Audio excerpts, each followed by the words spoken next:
Hello friends, welcome to Tamil and Raj IAS academy.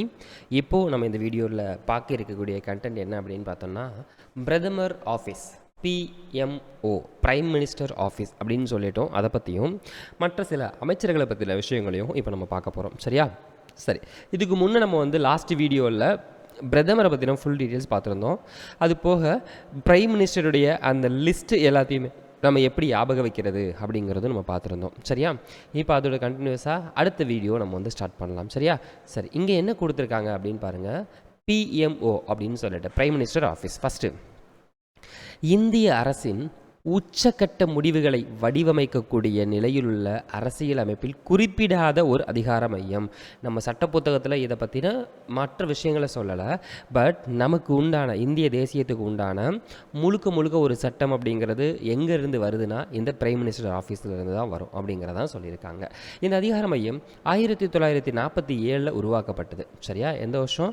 நம்மளுடைய independent அப்படிங்கிறப்பயே நமக்கு கொடுத்துருக்காங்க 1947. இந்த 1977 வரைக்கும் இந்த அலுவலகம் பிரதமர் செயலகம் அப்படின்னு சொல்லியிருக்காங்க. சரிங்களா?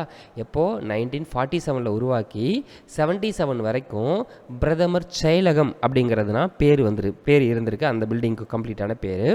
சரிங்களா? ஸோ அந்த இமேஜ் கூட நமக்கு பிரதமர் அலுவலகம்னு போட்டால் இதுதான் நமக்கு வரும். சரியா? சரி, தென் அதுக்கடுத்து மொராஜி தேசாயினுடைய காலகட்டத்தில் இதோட பெயர் பிரதமர் அலுவலகம் அப்படிங்கிற பெயர் மாற்றம் பண்ணியிருக்காங்க. சரியா? இப்போ இருக்கிறது எப்போ மாற்றம் செய்யப்பட்டது?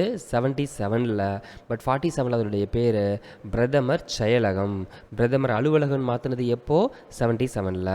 இங்கே அரசியல் ரீதியான தலைவர், இந்த பிரதமர் அலுவலகத்தில் அரசியல் ரீதியாக ஒரு நபர் இருப்பார். அவர் யாருன்னா பிரதமர். நிர்வாகம் ரீதியாக ஒரு தலைவர், அவர் யாருன்னா முதன்மை செயலாளர் அப்படின்னு சொல்லுவாங்க. ஸோ இந்த ரெண்டு பேருமே அங்கே டாப் மோஸ்ட் அதிகாரத்தில் இருக்கக்கூடியவங்க. அரசியல் ரீதியான அதிகாரம் இந்த பிரதமர் அலுவலகத்தில் பிரதமரும், தென் நிர்வாக ரீதியான தலைவர் இந்த பிரதமர் அலுவலகத்தில் முதன்மை செயலாளர் அப்படின்னு சொல்லுவாங்க. சரியா? வேற ஒரு 5 ஆர்டிகல்ஸ் கொடுத்துருக்காங்க. நம்ம 75 காமனாக பார்த்துருந்தோம் அமைச்சர்களை பற்றின விஷயங்கள் சொல்லிட்டு. 75 சப் கேட்டகரி அப்படின்னு கொடுக்குறாங்க பாருங்க. விதி 75 1 குடியரசுத் தலைவர் பிரதமரை நியமனம் செய்கிறார். அது நமக்கு தெரிஞ்ச விஷயம்தான். யார் பிரதமரை நியமனம் செய்வா? குடியரசுத் தலைவர். அது எந்த விதியை பயன்படுத்தி? 75 1 பயன்படுத்தி. பிரதமர் பரிந்துரையின்படி குடியரசுத் தலைவர் மற்ற அமைச்சர்களையும் நியமனம் செய்வார். பிரதமர் பரிந்துரையின் பேரில் மற்ற அமைச்சர்களையும் நியமனம் செய்கிறாரு. இந்த ரெண்டுமே நமக்கு ஆர்டிகல் 75 1 சொல்கிறாங்க. தென் ஆர்டிகல் 75 2 குடியரசுத் தலைவர் விரும்பும் வரை அமைச்சர்கள் பதவியில் நீட்டிக்கலாம். குடியரசுத் தலைவர் வேணான்னு சொன்னாராக்கும் இந்த அமைச்சருடைய பதவி பறிபோகும் அப்படிங்கிறதையும் சொல்லியிருப்பாங்க. தென் விதி 75 3 அமைச்சர்கள் குழு மக்களவைக்கு கூட்டு பொறுப்புடையது. இந்த வார்த்தையை எக்ஸாமில் என்னன்னு தெரியல, திரும்ப கேட்டுக்கிட்டே இருக்காங்க. சரிங்களா? யார்? அமைச்சர்கள் குழு மக்களவைக்கு கூட்டு பொறுப்புடையது அப்படிங்கிறது அடிக்கடி கேட்குறாங்க. இதோட ஆர்டிகல் 75 3 ஆர்டிக்கிளை கேட்கல, டேஸ் மக்களவைக்கு கூட்டு பொறுப்புடையது அப்படிங்கிற மாதிரி கொஸ்டின்ஸ் கேட்குறாங்க. சரிங்களா? அமைச்சர்கள் குழு மக்களவைக்கு கூட்டு பொறுப்புடையது அப்படிங்கிற இந்த ஆர்டிகல் 75 3. 75 4 என்னன்னு பாருங்க. ஓர் அமைச்சர் குடியரசுத் தலைவர் முன்னிலையில் பதவி பிரமாணம் மற்றும் ரகசிய காப்பு பிரமாணம் எடுத்துக்கொள்கிறார். யார்? இங்கே அமைச்சரை தான் சொல்ல வராங்க. அதே தான் பிரதம அமைச்சரும் ஒரு அமைச்சர் தானே அப்படிங்கிறதான் 75 4. சரிங்களா? ஸோ பதவி பிரமாணம் மற்றும் ரகசிய காப்பு பிரமாணத்தை பற்றி கூறக்கூடிய விதி எதுன்னு கேட்டால் 75 4ன்னு சொல்லணும். தென் 75 5 நாடாளுமன்றத்தில் உறுப்பினராக இல்லாத ஒருவர் அமைச்சராக பதவியேற்றதுக்கு அப்புறம் 6 மாதத்துக்குள்ள ஏதாவது ஒரு அவையில் அவர் தன்னுடைய மெஜாரிட்டியை காட்டணும் அப்படிங்கிறது தான் 75 5. ஒருவேளை அப்படி இல்லைன்னா அவருடைய அமைச்சர் பதவி பறிபோகும் அப்படிங்கிறதா 75 5 சொல்லியிருக்காங்க.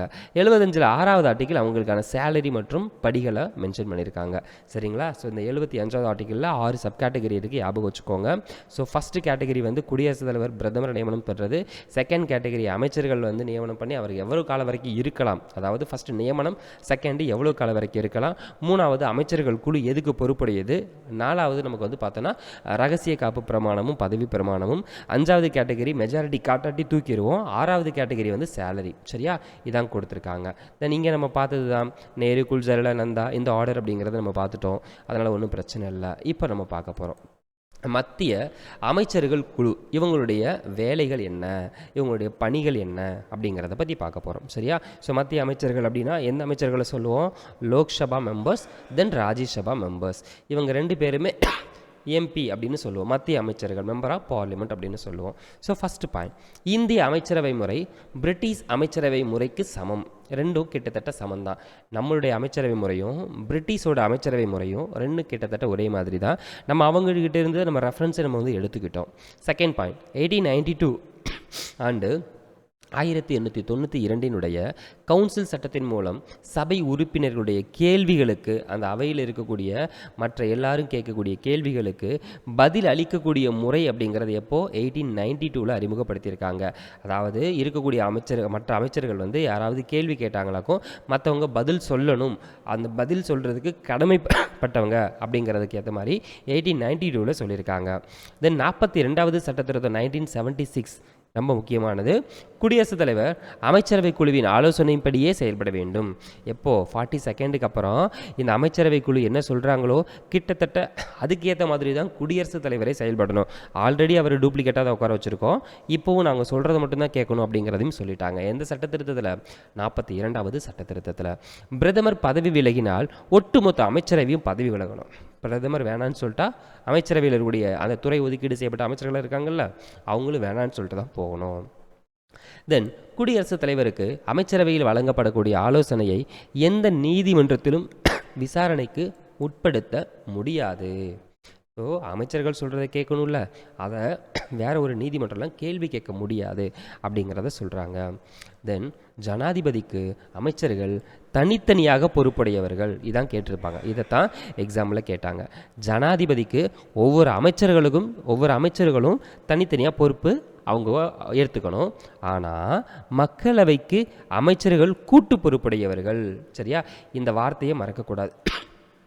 சரியா, மக்களவைக்கு அமைச்சர்கள் கூட்டு பொறுப்புடையவர்கள், ஜனாதிபதிக்கு அமைச்சர்கள் தனித்தனி பொறுப்புடையவர்கள்.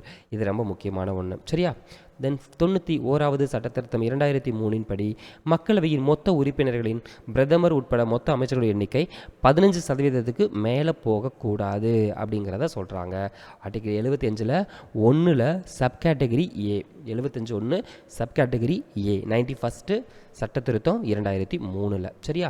இப்போது இந்த கேபினட்டை பற்றி நம்ம முன்ன எப்படி நமக்கு பிரதமருக்கு சில அறிஞர்கள் சில கூற்றுகளை சொன்னாங்களோ, அதே மாதிரி இந்த கேபினட்டை பற்றியும் சில அறிஞர்கள் சில கூற்றுகள் சொல்கிறாங்க. அது என்ன அப்படிங்கிறதையும் அதோட ஷார்ட்கட் எப்படி நம்ம ஞாபகம் வச்சுக்கிறதுங்கிறதையும் பார்க்கலாம்.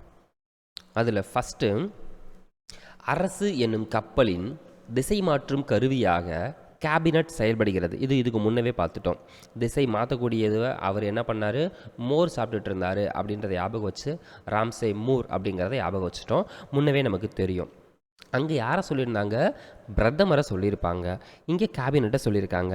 சொன்னது ரெண்டுமே நமக்கு, ரெண்டு கண்டென்ட்டுமே யார் சொன்னான்னா ராம்சே மூர் தான். அதனால் இது வந்து ஞாபகம் வைக்க வேண்டிய அவசியம் கிடையாது, முன்னமே நமக்கு தெரிஞ்ச விஷயம்தான்.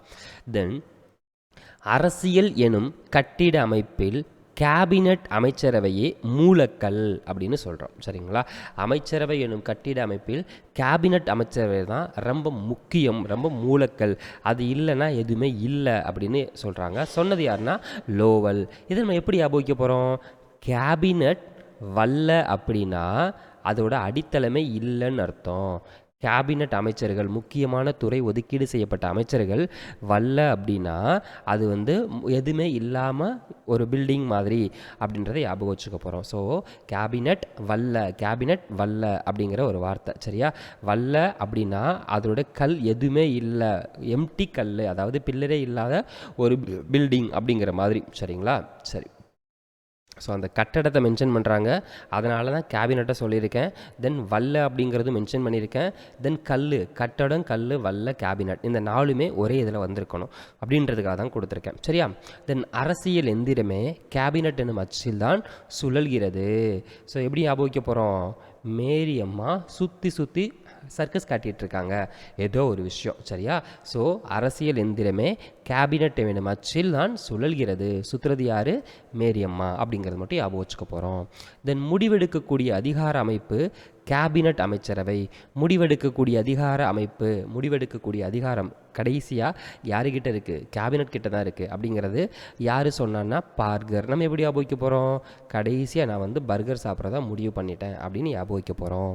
தென் அரசாங்கத்தின் மைய திசை காட்டும் கருவி மேலே திசை மாற்றும் கருவிக்கு ராம்சே 3, திசை காட்டும் கருவிக்கு ஆம் அப்படிங்கிறது மட்டும் ஞாபகம் வச்சுக்கோங்க.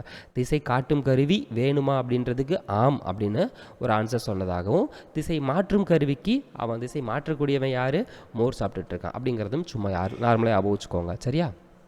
சரி. தென் அது போக நிர்வாகத்துறையும் சட்டமன்றத்துறையும் இணைக்கக்கூடிய கொக்கியாக கேபினட் அமைச்சரவை செயல்படுகிறது. நிர்வாகத்துறை தென் சட்டத்துறை ரெண்டை இணைக்கக்கூடிய கொக்கியாக இருக்குது அப்படின்றது நம்ம என்ன பண்ண போகிறோம், நடுவில் ஒரு கட்டில் போட்டு ரெண்டை இணைச்சிக்கிட்டோம் அப்படின்னு ஞாபகம் வைக்க போகிறோம். அதர்வைஸ் மேலே ஹைட்லேருந்து கீழே ஹைட்டு கம்மியாக இருக்கிறதுனால நடுவில் கட்டில் போட்டு இணைச்சிக்கிட்டோம், கொக்கி அப்படின்னு ஞாபகம் வைக்க போகிறோம். ஸோ கொக்கி அப்படின்னா காட் அப்படிங்கிறது ஞாபகம் வந்திருக்கணும், பே காட். தென் பிரிட்டிஷ் அரசியல் அமைப்பிற்கே மைய கருவாக அமைவது கேபினட் அமைச்சரவை தான். அதுதான் பிரிட்டிஷ் அரசாங்க முறையினுடைய ஒற்றுமைக்கு காரணமாக அமைகிறது அப்படின்னு யார் சொன்னால் 5 பேர்.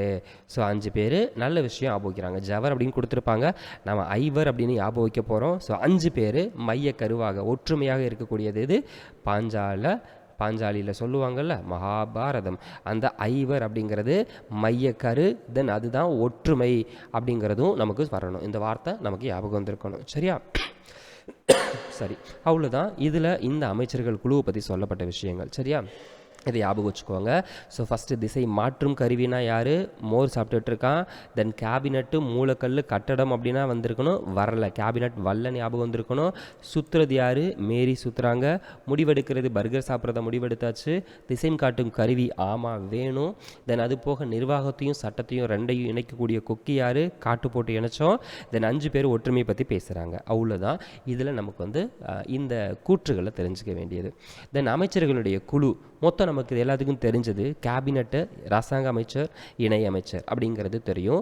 அதையும் தாண்டி ஒரு 3 அமைச்சர்கள் குழு இருக்குது, அதையும் பற்றியும் நம்ம பார்க்கலாம். ஸோ ஃபஸ்ட்டு அமைச்சரவை கேபினட் மினிஸ்டர்ஸ் அப்படின்னு எடுத்துக்கிட்டோமாக்கும். இவங்களுக்கான பொறுப்புகளை என்னென்ன இருக்குன்னா, உள்நாட்டு மற்றும் வெளியுறவு கொள்கைகளை முடிவுகளை எடுக்கக்கூடியது இந்த கேபினட் அமைச்சரவை கிட்ட தான் இருக்குது. சட்டம் இயற்றக்கூடிய முக்கியமான பொறுப்பும் இவங்க கிட்ட தான் இருக்குது. நிதிநிலை அறிக்கை பட்ஜெட் தாக்கல் பற்றின விஷயங்களும் இவங்க கிட்ட தான் இருக்குது. ஆளுநர், நீதிபதி போன்ற முக்கியமான பதவிகளை யாரை நியமனம் பண்ணணும் அப்படிங்கிறதும் இவங்க கிட்ட தான் இருக்குது. அவசர சட்டம் இயற்றக்கூடியதும் இவங்க கிட்ட தான் இருக்குது. நெருக்கடி நிலை இயற்றக்கூடியதும் இவங்க கிட்ட தான் இருக்குது. இந்த கேபினட் மினிஸ்டர்ஸ் அப்படின்னா மிக முக்கியத்துவம் வாய்ந்த அமைச்சர்கள் மட்டும் இருப்பாங்க. சரிங்களா? முக்கியத்துவம் வாய்ந்த அமைச்சர்கள் மட்டும் இருப்பாங்க. இவங்க தான் பொதுவாக எல்லா கூட்டத்திலுமே இருப்பாங்க. இவங்க இல்லாமல் எந்த கூட்டமே நடக்காது அப்படிங்கிற மாதிரி சொல்லலாம். ரெண்டாவது அரசாங்க அமைச்சர். இவங்களுக்கு ஒரு குறிப்பிட்ட நபர்களுக்கு மட்டும் சில துறைகள் ஒதுக்கீடு பண்ணி கொடுத்துருக்கலாம். ஆனால் இவங்க கேபினட் அமைச்சர்களுக்கு கீழே தான் பணிபுரிவாங்க. கேபினட் அமைச்சர்கள் என்ன சொல்கிறாங்களோ அதை கேட்பாங்க.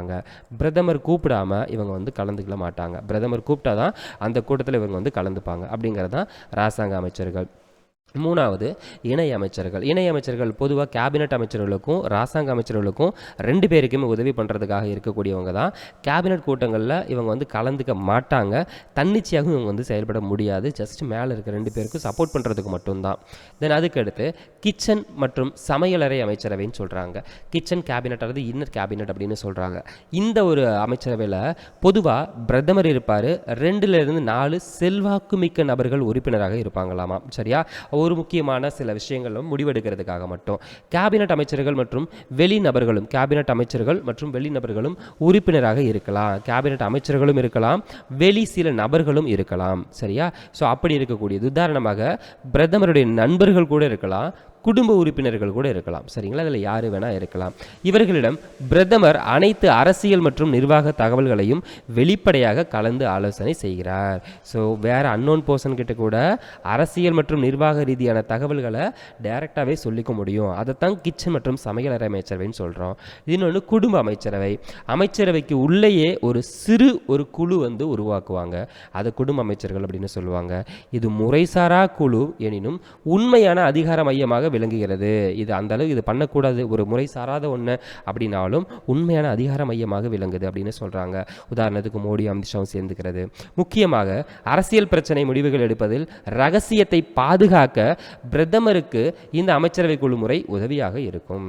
ஸோ ஒரு ரகசியத்தை பாதுகாக்கணும் அப்படின்னா அந்த மாதிரி சிச்சுவேஷனில் இந்த குடும்ப அமைச்சரவை குழு அப்படிங்கிறது ரொம்ப முக்கியத்துவம் வாய்ந்ததாக இருக்கும். 2 பேர் முடிவெடுக்கிறாங்கன்னா 2 பேருக்கு மட்டும் அந்த விஷயத்தை ஷேர் பண்ணிக்கிட்டு மற்றவங்களுக்கு சொல்லாமல் இருக்கக்கூடிய ஒரு முறையை தான் குடும்ப அமைச்சரவைன்னு சொல்கிறோம். இன்னொன்று நிழல் அமைச்சரவை.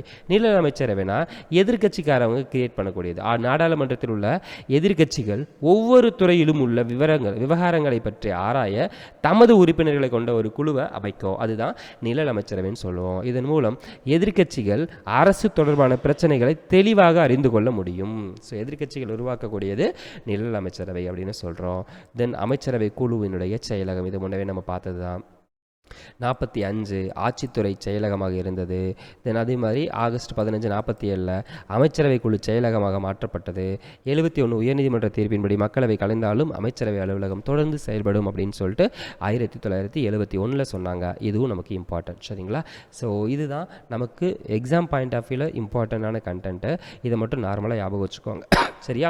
சரி, இதோட கண்டினியூஸாக நம்ம நெக்ஸ்ட் அடுத்தடுத்து என்ன பார்க்க போகிறோம் அப்படின்னு பார்த்தோம்னா, தலைமை வழக்கறிஞர் அந்த மாதிரி விஷயம்லாம் இருக்குல்ல, இதோட கண்டினியூஸாக அடுத்தடுத்த வீடியோஸ் எல்லாமே தெளிவாக பாருங்கள். அப்படின்னா தான் உங்களுக்கு அந்த கிளாரிட்டி கிடைக்கும். சரிங்களா? ஸோ இந்த வீடியோ சீரீஸை நீங்கள் கம்ப்ளீட்டாக பார்க்கும்போது உங்களுக்கு இந்த குரூப் 2 லெவலுக்கு உண்டான கண்டென்ட் எல்லாமே இதுலேயே உங்களுக்கு ஃபுல்லாகவே கவர் ஆகிடும். சரிங்களா? ஸோ வீடியோ சீரீஸ் எல்லாமே தெளிவாக பாருங்கள். ஏதாவது ஒரு வீடியோவில் ஒரு சில கண்டென்ட் உங்களுக்கு புரியாமல் இருந்தது அப்படின்னா மறக்காமல் மெசேஜ் பண்ணுங்கள். ஸோ அதுக்கு உண்டான ஷார்ட்கட்ஸும் அதை எப்படி உங்களுக்கு புரிய வைக்கணுமோ அதுக்கேற்ற மாதிரி உங்களுக்கு புரிய வச்சுருப்போம். சரியா? சரி, ஓகே. இதோட கண்டினியூஸாக அடுத்த வீடியோவில் இன்னும் சில முக்கியமான கண்டென்ட்டோடு உங்களை நான் மீட் பண்ணுறேன். Thank you.